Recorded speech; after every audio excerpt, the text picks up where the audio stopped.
passion over loyalty, which one's for you?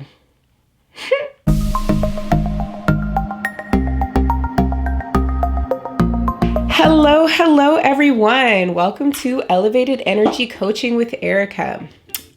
Today, we are going to be talking about a subject that was hotly debated in my book club. Yes, I'm in a book club. I'm living my suburban mom dreams. Our book, I'm not going to tell you the name of the book because I don't want to spoil it for you. But in the book, this woman, it's basically the memoir of a woman, and she is Spanish or South American, and she gets married to this man who's like a nice, calm veterinarian, and then and he loves her, he's loyal, he's here for her. And then she decides that it's just not passionate enough for her. And so she ends up having an affair with a drug dealing pilot who ultimately ruins her life. And we were talking about it because some of the women in my group were like, oh my God, so brave. And in my mind, I'm just thinking like, brave or like dysfunctional and destructive? And so as we were kind of having this debate, we got into the conversation of what is more important. Is it loyalty or is it passion? And I was shocked because probably maybe more than half of the women were like, oh, it's the passion for me. Is it? You have no relationship without passion.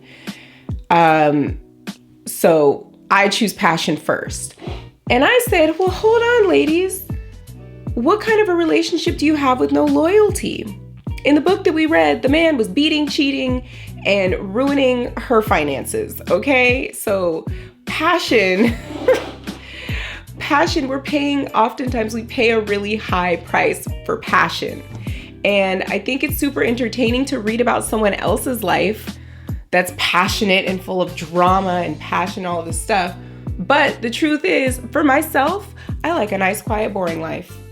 I like a nice, quiet, boring man.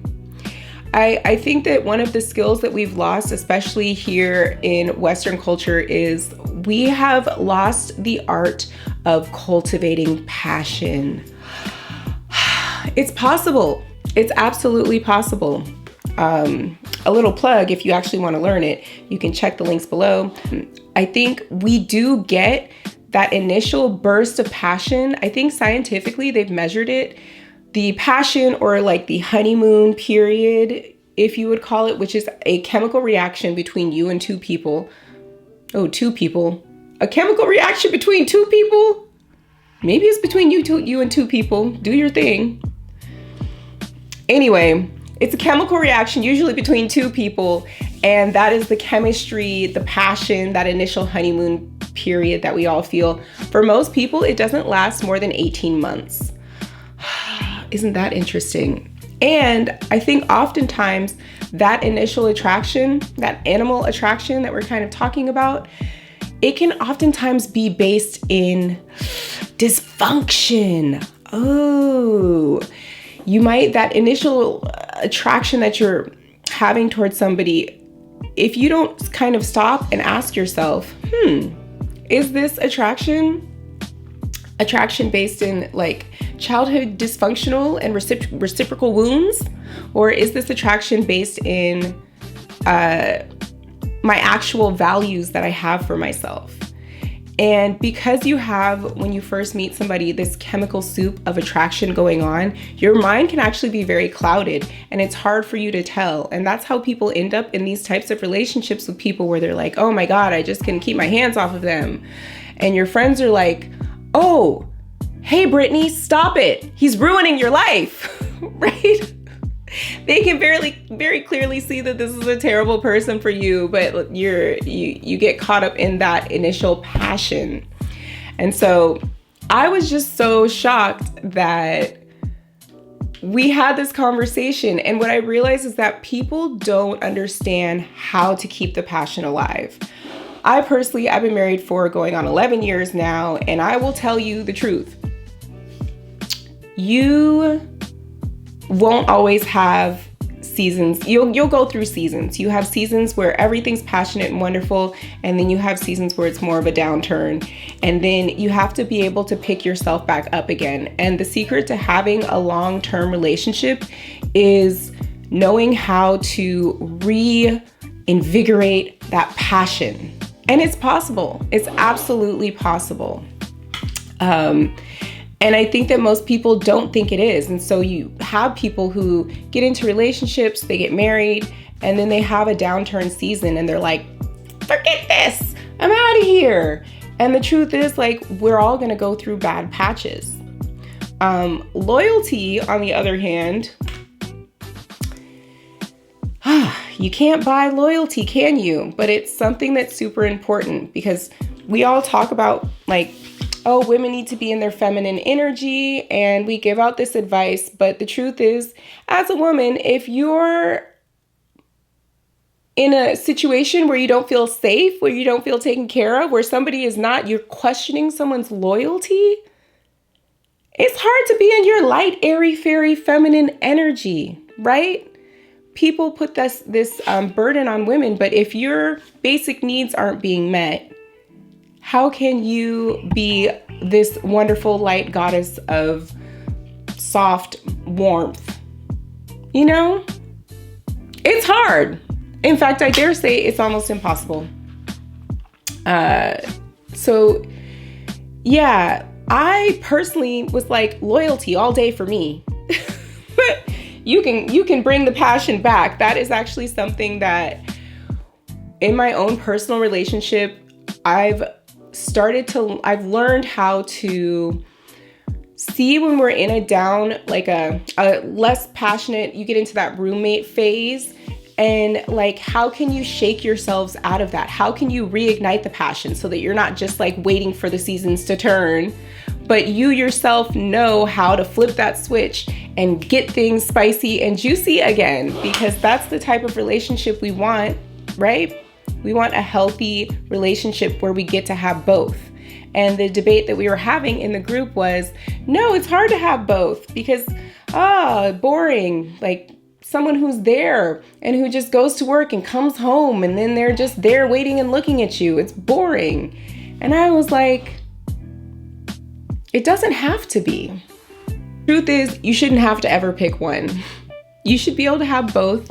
They are not mutually exclusive. You should be able to have both in your relationship.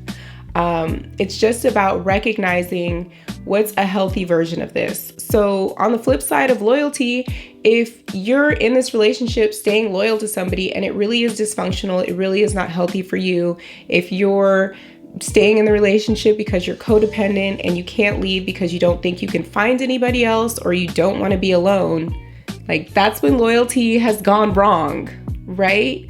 But if you have loyalty in your relationship where you're both mutually respectful and supportive and honest and you can be truthful and you have that special space of open communication, that's wonderful. And then for passion, it's wonderful. It's juicy. It keeps the relationship spicy. You're passionate about each other. Your physical bond strong. You're keeping that emotional bond strong. So you definitely have to just be aware, because on the flip side of the passion is when you're confusing passion for actually what is lust, what is obsession, what is, more of that low level vibration. Ooh, I think, I'm going to say it. Sometimes passion can be confused with just like that low level attraction to dysfunction inside of you, where you're just like, ooh, it's like a itch that I want to just scratch until my skin falls off. Like that's not actually truly passion at all. That is dysfunction. So training yourself on knowing the difference. And me personally, it did not I don't know that all of these things came naturally to me. Cultivating a passionate relationship in the long term was something that I actually really had to invest in and learn. Yeah, watching other people's passionate dramas is very entertaining, but you actually really don't want to invite that kind of chaos into your own life. And if you find yourself continuously being in that kind of chaos, it could be time to stop and say, like, hey, who's at the center of all this chaos? Is it me? Am I at the center of all the chaos? It's okay. I was the center of the chaos at a certain point. We've all been there. But that's why we're here elevating our energy. So yeah, let me know in the comments if you could only choose one, what would it be? And then also, if you've ever gotten caught up and mistaken lust or infatuation with passion, or if you are somebody who has to train themselves into understanding the value of stability and loyalty. Because that was something also I had to learn. I've looked around at some points and was like, there's no drama going on in my relationship. It's just niceness. And I had to learn how to let that sink in and trust in that and just say like, oh my gosh, this is nice. This is just nice. And I think that's something that people, if you haven't experienced it before, then it can feel unfamiliar to you. One of the ways that you can keep your passion alive in your relationship is to understand how to use feminine energy, how to use your different flavors to change up the energy in your relationship. I'm actually offering a Flavors of Femininity workbook, which I found so useful to kind of snap you out of those boring patches. The skill that's really up-leveled my relationship is not letting us be in that downturn for a long time. Used to have like kind of a seesaw effect, and I've learned how to, the moment I feel our relationship getting a little blah, spice it up, switch up the flavors.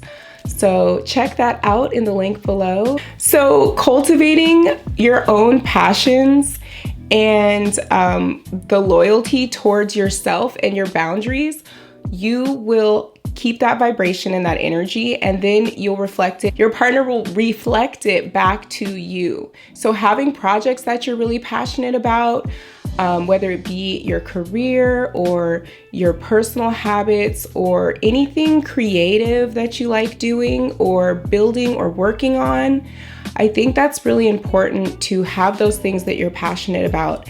And then it's almost as if that passionate flavor is infectious within yourself, and it kind of infects the people and your partner as well. So that's my last little tip for you.